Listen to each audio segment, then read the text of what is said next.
Hello friends, स्वागत है आपका जीके स्टडी आईक्यू में। आज पढ़ेंगे इतिहास क्लास 6 का चैप्टर 9 तक पढ़ चुके थे। इसके पहले की क्लास में चैप्टर 9 पढ़ा चुके थे। आज पढ़ेंगे चैप्टर 10 नए साम्राज्य और राज्य। अध्याय 10 है नए साम्राज्य और राज्य। अरविंद राजा बना। अरविंद अपने स्कूल में खेले जाने वाले नाटक में राजा की भूमिका अदा करने के लिए चुना गया। उसने सोचा था कि वह शाही वेशभूषा में मूछों पर ताव देते हुए रूप पहले कागज में लिपटी तलवार को शान से पकड़कर चहलकदमी करेगा। जरा सोचो, उसे कितनी हैरानी हुई जब उसे बताया गया कि उसे बैठकर बीना भी बजानी होगी और कविता पाठ भी करना होगा। एक संगीतक राजा कौन हो सकता है वह, अरविंद सोचने लगा। क्या बताती है प्रशस्तियां। दरअसल अरविंद गुप्त वंश के प्रसिद्ध राजा समुद्रगुप्त की भूमिका अदा करने जा रहा था। समुद्रगुप्त के बारे में हमें इलाहाबाद में अशोक स्तंभ पर खुदे एक लंबे अभिलेख से पता चलता है। इसकी रचना समुद्रगुप्त के दरबार में कवि व मंत्री रहे हरिसेन द्वारा एक काव्य के रूप में की गई थी। यह एक विशेष किस्म का अभिलेख है जिसे प्रशस्ति कहते हैं। यह एक संस्कृत शब्द है जिसका अर्थ है प्रशंसा होता है। प्रशस्तियां लिखने का प्रचलन पहले भी था, जैसे अध्याय 9 में पढ़ा चुके हैं। गौतमी पुत्र श्री सतकर्णी की प्रशस्ति के बारे में पढ़ा, परंतु गुप्त काल में इनका महत्व और बढ़ गया। समुद्रगुप्त की प्रशस्ति, आओ देखें समुद्रगुप्त की प्रशस्ति हमें क्या बताती है। कवि ने इसमें राजा की एक योद्धा, युद्धों को जीतने वाले राजा, विद्वान तथा एक उत्कृष्ट कवि के रूप में भरपूर प्रशंसा की है। यहाँ तक कि उसे ईश्वर के बराबर बताया गया है। प्रशस्ति में लंबे लंबे वाक्य दिए गए हैं। यहाँ वैसे ही एक वाक्य का अंश दिया गया है।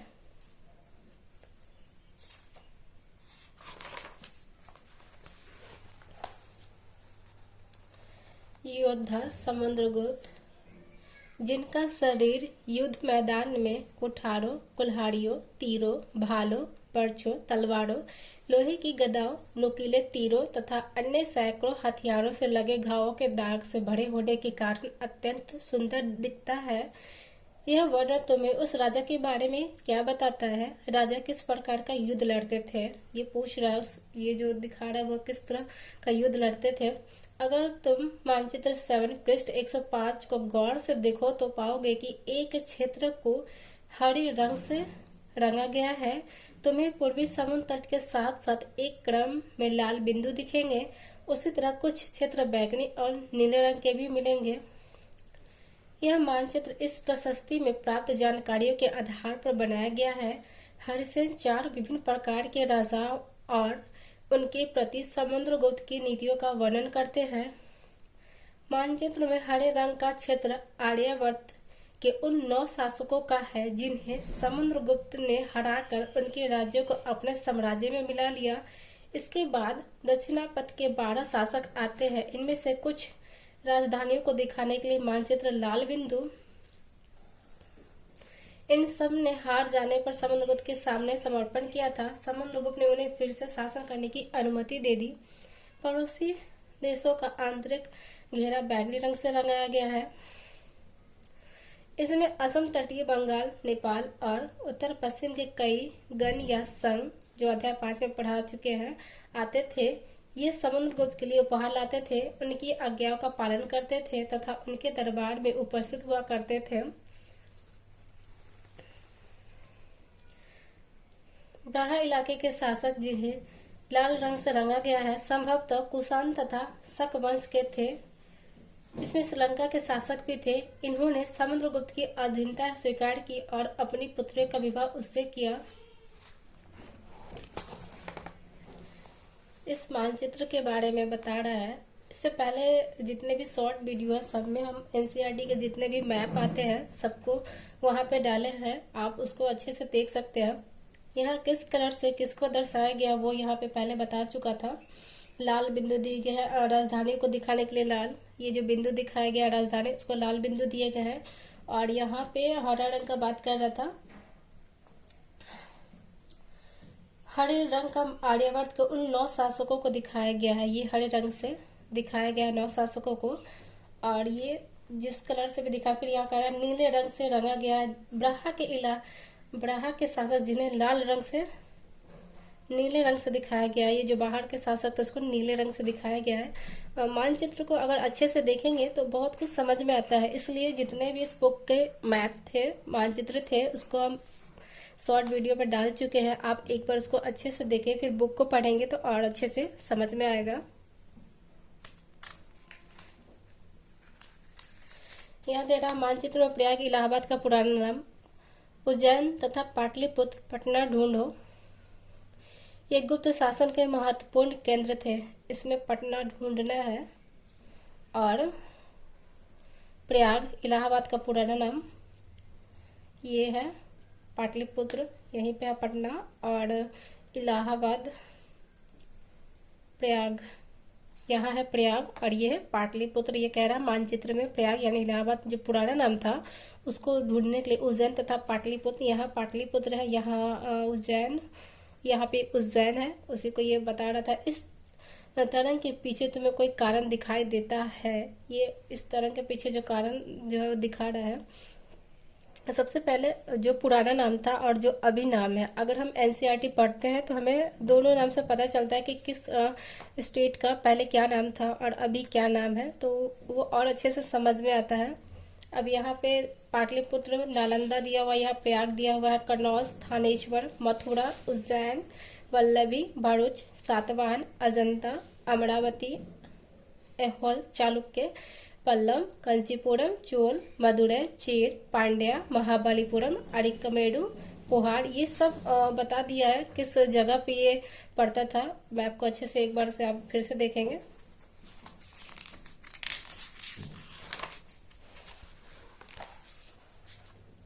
वंशावलियां, अधिकांश प्रशस्तियां शासकों के पूर्वजों के बारे में भी बताती है। यह प्रशस्ति भी समुद्रगुप्त के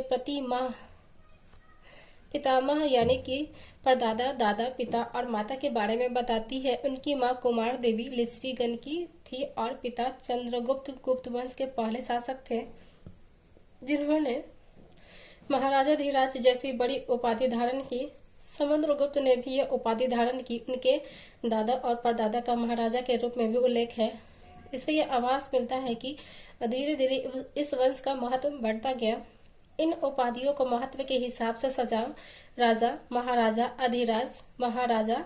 समुद्रगुप्त के बारे में हमें उनके बाद के शासकों जैसे उनके बेटे चंद्रगुप्त द्वितीय की वंशावली, पूर्वजों की सूची से भी जानकारी मिलती है। उनके बारे में अभिलेखों तथा सिक्कों से पता चलता है।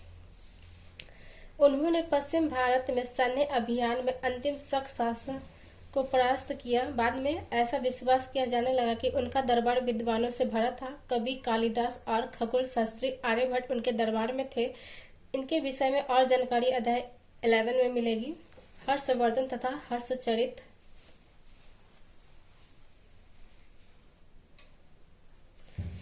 जिस तरह गुप्त वंश के शासक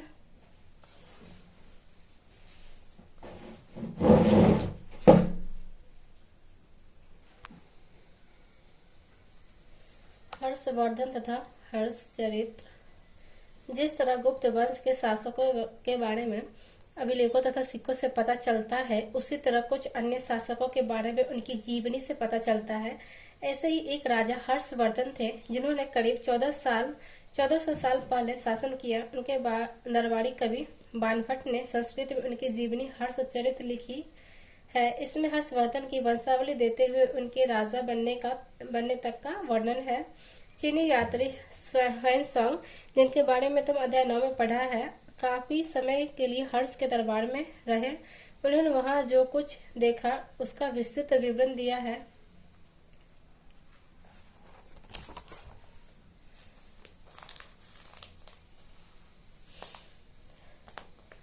हर्ष अपने पिता के सबसे बड़े बेटे नहीं थे, पर अपने पिता और बड़े भाई की मृत्यु हो जाने पर थानेसर के राजा बने। उनकी बहनोई कन्नौज जो मानचित्र इसमें दिखाया है अभी, शासक थे। जब बंगाल के शासक ने उन्हें मार डाला तो हर्ष ने कन्नौज को अपने अधीन कर लिया और बंगाल पर आक्रमण कर दिया।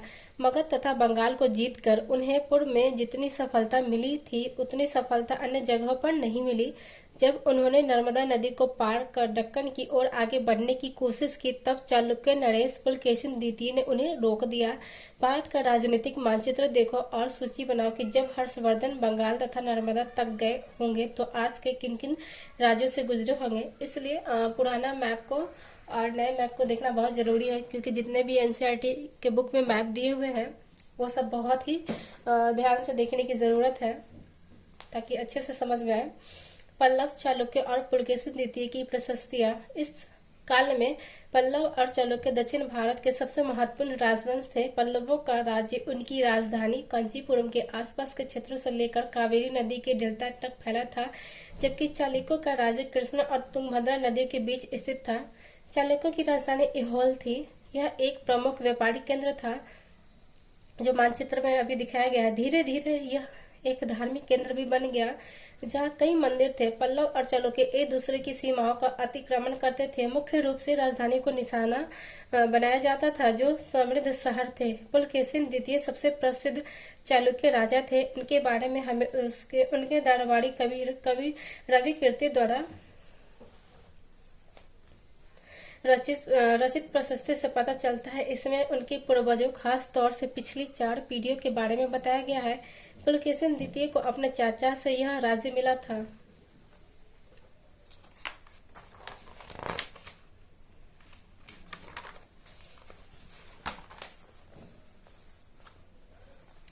कवि कीर्ति के अनुसार उन्होंने पूर्व तथा पश्चिम दोनों समुद्र तटीय इलाकों में अपने अभियान चलाए। इसके अतिरिक्त उन्होंने हर्ष को भी आगे बढ़ने से रोका। हर्ष का अर्थ आनंद होता है। कवि का कहना है कि पराजय के बाद हर्ष अब हर्ष नहीं रहा। पुलकेशिन द्वितीय ने पल्लव राजा के ऊपर भी आक्रमण किया, जिसे कांचीपुरम की दीवार के पीछे शरण लेनी पड़ी, पर चालुक्य की विजय अल्पकालीन थी। लड़ाई से दोनों वंश दुर्लभ होते गए। पल्लवों और चालुक्य को अंततः राष्ट्रकूट तथा चोल वंशों ने समाप्त कर दिया। इसके बारे में तुम कक्षा 7 में पढ़े होगे। वे कौन से अन्य शासक थे जो तटों पर अपना नियंत्रण करना चाहते थे। अध्याय 9 देखो, 9 पढ़ा चुके हैं आप इसके पहले के क्लास में, एक बार से जाकर उसको फिर से देख लीजिएगा। इन राज्यों का प्रशासन कैसे चलता था। पहले के राजाओं की तरह इन राजाओं के लिए भूमि कर सबसे महत्वपूर्ण बना।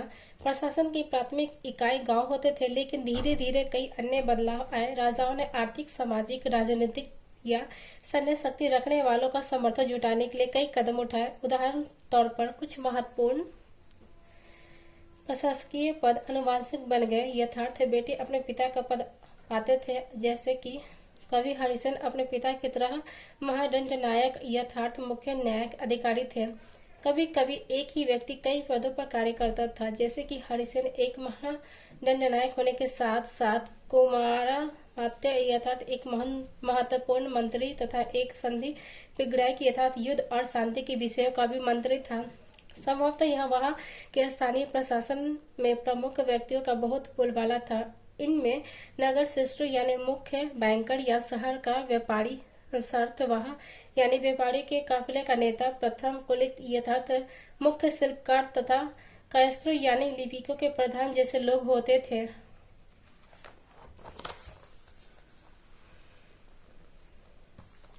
इस तरह की नीतियां कुछ हद तक प्रभावशाली होती थी, पर समय के साथ साथ इनमें से कुछ व्यक्ति इतने अधिक शक्तिशाली हो जाते थे कि अपना स्वतंत्र राज्य स्थापित कर लेते थे। सोचकर बताओ कि अफसरों का पद अनुवांशिक कर देने से क्या क्या फायदे और क्या क्या नुकसान हो सकते हैं। वो सच में अभी सोच के पता चल सकता है क्या हो सकता है। एक नए प्रकार की सेना। कुछ राजा अभी भी पुराने राजाओं की तरह एक सुसंगठित सेना रखते थे, जिसमें हाथी, रथ, घुड़सवार और पैदल सिपाही होते थे, पर इसके साथ साथ कुछ सेना नायक भी होते थे जो आवश्यकता पड़ने पर राजा को सैनिक सहायता दिया करते थे। इन सेना नायकों को कोई नियमित वेतन नहीं दिया जाता था, बदले में इनमें से कुछ को भूमिदान दिया जाता था। दी गई भूमि से यह कर वसूलते थे, जिससे वे सेना तथा घोड़ों की देखभाल करते थे। साथ ही वे इससे युद्ध के लिए हथियार जुटाते थे। इस तरह के व्यक्ति सामंत कहलाते थे। जहाँ कहीं भी शासक दुर्लभ होते थे, वे सामंत स्वतंत्र होने की कोशिश करते थे।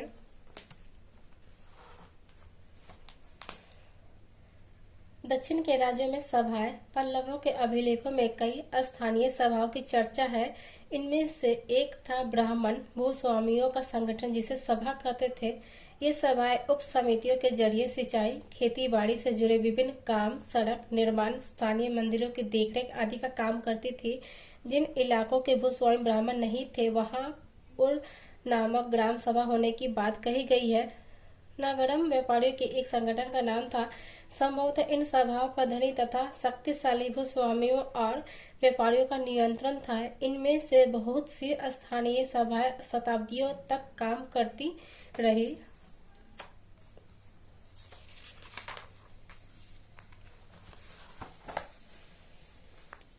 उस जमाने में आम लोग, जनसाधारण के जीवन की थोड़ी बहुत झलक हमें नाटकों तथा कुछ अन्य स्रोतों से मिलती है। चलो इसके कुछ उदाहरण देखते हैं। कालिदास अपने नाटकों में राज दरबार के जीवन के चित्रण के लिए प्रसिद्ध है। इन नाटकों में एक रोचक बात यह है कि राजा और अधिकांश ब्राह्मणों को संस्कृत बोलते हुए दिखाया गया है, जबकि अन्य लोग तथा महिलाएं प्राकृत बोलते हुए दिखाए गए हैं। उनका सबसे प्रसिद्ध नाटक अभिज्ञान शकुंतलम दुष्यंत नामक एक राजा और शकुंतला नाम की एक युवती की प्रेम कहानी है। इस नाटक में एक गरीब मछुआरे के साथ राज कर्मचारियों के दुर्व्यवहार की बात कही गई है। एक मछुआरे को एक अंगूठी मिली। एक मछुआरे को एक कीमती अंगूठी मिली। यह अंगूठी राजा ने शकुंतला को भेंट की थी, पर दुर्घटनावश उसे एक मछली निकल गई। जब मछुआरा इस अंगूठी को लेकर राजमहल पहुंचा तो द्वारपाल ने उस पर चोरी का आरोप लगाया और मुख्य पुलिस अधिकारी भी बहुत बुरी तरह से पेश आया। राजा उस अंगूठी को देखकर बहुत खुश हुए और उन्होंने मछुआरे को इनाम दिया। पुलिस वाला और द्वारपाल मछुआरे से इनाम का कुछ हिस्सा हड़पने के लिए उसके साथ शराब खाने चल पड़े। आज अगर किसी गरीब आदमी को कुछ मिलता है और वह पुलिस में खबर करता है तो क्या उसके साथ इसी तरह का बर्ताव किया जाएगा? एक प्रसिद्ध व्यक्ति का नाम बताओ जिसने प्राकृत में उपदेश दिए, और एक राजा का नाम बताओ जिसने प्राकृत में अपने अभिलेख लिखवाए।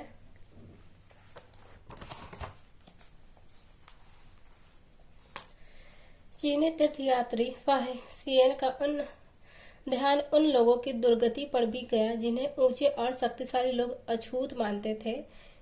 इन्हें शहर के बाहर रहना पड़ता था। वे लिखते हैं, अगर इन लोगों को शहर या बाजार के भीतर आना होता था तो सभी को आगाह करने के लिए ये लकड़ी के एक टुकड़े पर चोट करते रहते थे।